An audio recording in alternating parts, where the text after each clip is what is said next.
Alrighty, Questers, welcome back to another quest. This time we are doing fun facts of Islands of Adventure. We're going to show you all the fun things that each of the lands in Islands of Adventure have to offer you. We're going to go through one by one and name as many as we can.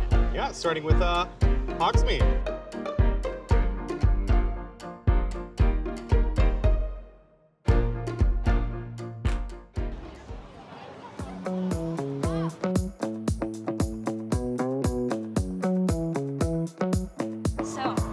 Off right away.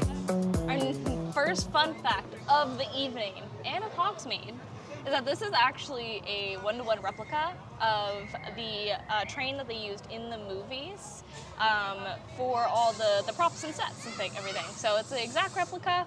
It's not, I think there's they said that there's a wheel or something that's a slight difference, but other than that, it is completely identical.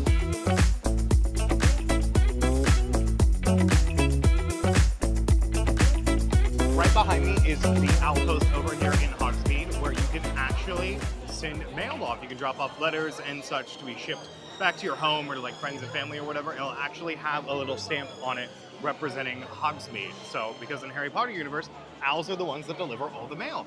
Drops it off to students in Hogwarts and such like that. And the cool detail that you can see is up in the rafters of the sitting area over by Hagrid's Magical Creature Motorbike Adventures TM. You can see a ton of animatronic owls sitting there waiting for their next little jaunt.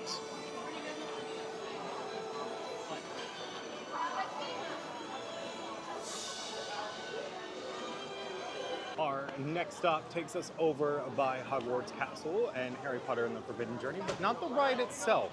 We're actually heading to the gift shop. So the gift shop for Harry Potter and the Forbidden Journey is Filch's Emporium of Confiscated Goods. That's the actual name of it. That's why Dumbledore at the end of the ride tells you to grab your belongings lest they be confiscated by Mr. Filch. So inside of it, all of the team members are Hogwarts students that have been sent to detention and have to work Filch's Emporium of Confiscated Goods. And there's some cool details you can see if you look up of things that have been stolen from Hogwarts students. So a cute little detail to point out here that's boring in Florida, but if you go to Universal Studios Hollywood over in California, these boxes in their version of Mr. Filch's Emporium of Confiscated Goods will actually have student names on them. So you can see that Neville Longbottom and Fred Weasley have had their stuff confiscated. That's not what I want to talk about. Over here in this cabinet by the register, you're going to actually see a very famous confiscated good, which is the Marauders map. And if you look at it, you can actually see, people going by. So there's Filch himself. What, Room of Doom? Where's the Room of Doom? Albus Dumbledore, Severus Snape. Dumbledore. Thanks, puppets. You got something on your head there. I put the fun in fun fact. So actually up here in the new room they've added for the Christmas merchandise, I did find a sneakoscope, which is a book-only reference. There are a ton of them hidden throughout actually all of Islands of Adventure, not just for the Harry Potter books. But a sneakoscope is a device that helps you detect distrust and dishonesty nearby. Ron Weasley gets one in Prisoner of Azkaban, and he thinks it's broken the whole entire time because it just keeps going off randomly, but he's sleeping with someone who's pretending to be a rat. I have a question. Does anybody remember those YouTube videos where it's the Harry Potter dolls? Snape, Severus Snape, Dumbledore. That's what this gives. And I don't remember if there was a Hagrid. I think there was a Hagrid point at some point. But I need them to continue making the dolls so I can buy them and I can make that a reality. I love how this is part me doing fun facts and just me being fun. So what I was trying to get Ellie to lock into is the sneakoscope kept going off because Ron Weasley had Peter Pettigrew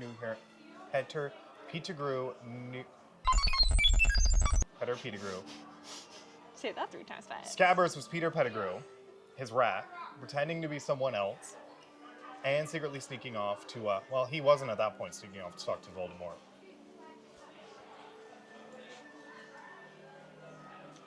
So that's why the sneakoscope kept going off. That was a bonus one I wasn't planning on talking. Alrighty, so we are trying to keep this video a little bit brief, just a few facts per land. So now that we're wrapped up here in Hogsmeade, where are we headed next? Few fun facts. We are headed to Jurassic Park. Welcome to. No, not yet. Hold it. Hold it. Keep holding it. Keep holding it. All right, now you can do it.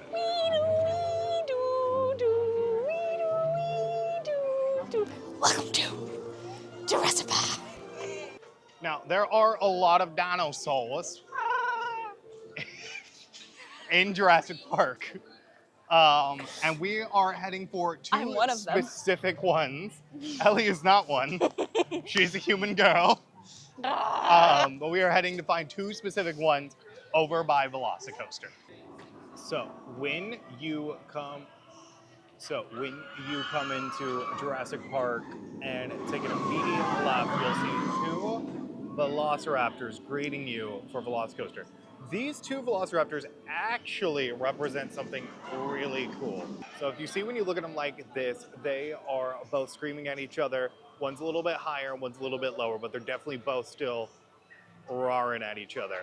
Well, that is a reference to the old attraction entrance to Dueling Dragons over in, well, the Lost Continent. It has since closed to make way for Hagrid's Magical Creature Motorbike Adventures TM, but these Velociraptors are here as a little memento to them and have nicknames. That one over there being Blizzrock and that one being Pyrock, respectively, because of, well, those were the names of the dragons in Dueling Dragons. Come say hi to them next time you see them. You want to repeat that for me? What are you? What if there was a third dragon? Okay. And what if it was me? So one represents fire and one represents ice. What exactly would you represent? Earth, and then we need a fourth one, and then that's air, and then we're actually now just avatars. So since you represent Earth, well, okay, but ice wasn't an element in Avatar. It can be now. You see what I guys put up with? All right, next I want to talk about this Jeep and another one that I'm gonna show interspersed. But these Jeeps here, this red one and the green one over by the T-Rex, are both screen used from the original Jurassic Park movie. Universal works a lot with their movie studios and will leave screen use props in there. And these are some of the ones you can see. So next time you see that Jeep, just imagine that Jeff Goldblum was sitting in it. Our next stop brings us over to the Jurassic Park River Adventure, the opening day attraction here in Jurassic Park. So right here in the queue, you see a little dome area that not many people stop by that actually has a lot of fun little facts for it. There's actually a map of Jurassic Park as it's supposed to be in kind of, well, the lore of the ride. So you can see the Visitor Center, Camp Jurassic, the Triceratops paddock over there kind of hiding, but next to it you can see a Jeep Safari, and over on the right of it, helicopter tours that were both supposed to be, well, phase 2 attractions for Jurassic Park that just never came to be. Well, the helicopter tour was supposed to take you around the island in a little aerial tour, and the Jeep Safari was kind of going to be like Jungle Cruise meets Kilimanjaro Safari. Fake animals, but real safari. So this lovely point that you see right here is actually a part of the River Adventure Jurassic Park ride. This, at the time of opening in 1999, was the largest water ride drop there was at 85 feet. That later was taken over by a ride at SeaWorld, I believe in 2018, with a reported 95 feet drop. So, unfortunate news, I came over here to get footage of the car, but for some reason they have absconded with it. So enjoy this footage, this picture I found on Google. We are now heading into Toon Lagoon, our next stop on our Islands of Adventure Fun Facts. I want to talk about Toon Lagoon and how it's actually divided into 3 distinct areas. Number 1, behind me, we have the Dudley Do-Right's Ripsaw Falls area, which is themed to cartoon characters done by Jay Ward. Basically all the ones that would appear in old-timey cartoons. There's Sweet Haven from Popeye and is themed to, well, favorite spinach eater himself, Popeye. And lastly, over by Comic Strip Cafe is Comic Strip Row, which is themed all to old Sunday morning comic strip characters. So if you're ever in Toon Lagoon and think about how jarring the architecture is, it's because it's supposed to be 3 separate areas. So Toon Lagoon itself is filled with so many different puns that you would see in Sunday morning cartoon strips, just like What's the Matter You, as in What's the Matter University, but it's like What's the Matter with You? You have giant sight gags like the bomb that Ellie's gonna. I don't know if that did anything. Beautiful. No sound, that's kind of sad. One of my favorite little details are the used speech bubbles, including one of Popeye's favorite sayings, I am what I am. Because remember, babe, I am what I am. you yam what you yam. I am what I am. All right, good. You're making Popeye proud. You know what they say, a picture speaks 1,000 words. As we leave Toon Lagoon, we make our way to one of the loudest, most overstimulating, most 90s lands in all the lands, in all the lagoons, all the parks, and all the wizarding villages. I don't know. Marvel Superhero Comic Island. Wait. I mean, Super Nintendo World kind of It is jarring. worse. But this one's got Spider-Man. So a fun fact that feels apropos to talk about in the comic shop is, well, there was a comic book made for Marvel Superhero Island. It was handed out when the park was first made in 1999, and it actually gives you the backstory for Incredible Hulk coaster, Spider-Man, and Doctor Doom's Fearfall. It gives you like a comic book explanation for why these zany theme park rides are happening. It didn't have Storm Force Accelatron because that did not exist at the time. That was added later on, which is why the explanation for that ride is actually in the queue itself. You see while you're waiting, you see little comic book panels denoting how Storm has to defeat Magneto. So one of the other fun facts I want to talk about over here is the artwork in Marvel Superhero Island. You can see you got Electro, Iron Man, Thor, Captain America's blocked by the Twee, but even Spider-Man himself were all done by the same Marvel artist, a very popular one by the name of Adam Kubert. And one thing that a lot of artists like to do, especially comic book artists, when they're doing a piece this large, is they like to hide their name in it. So if you look, ADAM should be hidden within every single one of these little pictures. Some are hard to find, some are easy. So like if you look on Doc Ock's glove, you can kind of make out the A and the other A and M. The D is a little bit more subjective, but I do think you can see it pretty well. It's getting dark out. Should we go visit the villain side? Give me your best villain laugh. He's really short. I said best.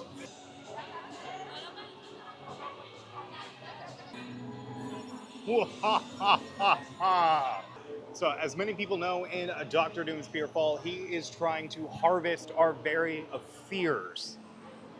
I'm afeared.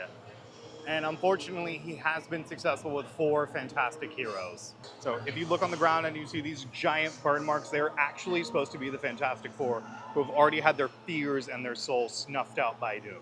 So here you can see the Human Torch, Sue Storm, the Invisible Woman,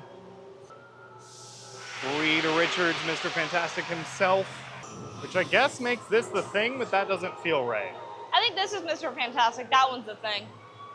Mr. Fantastic, Reed Richards himself. Last but not least, the Thing, I think. They're not the best silhouettes. The second to last stop is Seuss Landing. We kind of shot past Port of Entry, but we'll come back, don't worry. So a first little fun fact I want to talk about is the green eggs and ham right here. Because if you notice on the little umbrellas to the left and right of it, well, those are green eggs. So if you're looking at this from the sky, you'll see, well, a plate of green eggs and ham. I just realized these are salt and pepper shakers too. I know, That's so cute. cute. Another little fun fact is about these trees that look very ominous in the spooky dark lighting. But if you see they are bent, this is actually because of two reasons. Number one, the in-lore reason is that Dr. Seuss himself did not use straight lines. Everything's got curves, everything's not perfect. So, question then becomes, where did you get curved trees? Well, after Hurricane Andrew, Universal actually went to South Florida and found curved trees. These are all trees that have been horribly disfigured by hurricane winds. And well, they just didn't look like normal trees. And Universal said, well, rather than chop them down, how about we find a new use for them? Very fitting, very Lorax-like. I think he would be proud. So over here on Mulberry Street at the Mulberry Street store, gizmos, gadgets, goodies galore. Can't believe I got through that in one breath. There's a little Dr. Seuss reference. So if you come over here, you can see three distinguished gentlemen. You got this guy over here that kind of suspiciously looks like the Monopoly man without a mustache. This little ringmaster. But over here, this third guy is who I want to talk about. The big black rimmed glasses, the slicked back gray hair, and the nice beard. That is Dr. Seuss himself. If you look at the pictures of him, you'll see that he always had his big, thick black glasses and his beard. So Universal put him in here as a little homage because this land actually opened 8 years after his death in 1999. Alrighty, we are ending our journey where many people begin it over in Port of Entry. So Port of Entry is actually where Islands of Adventure begins.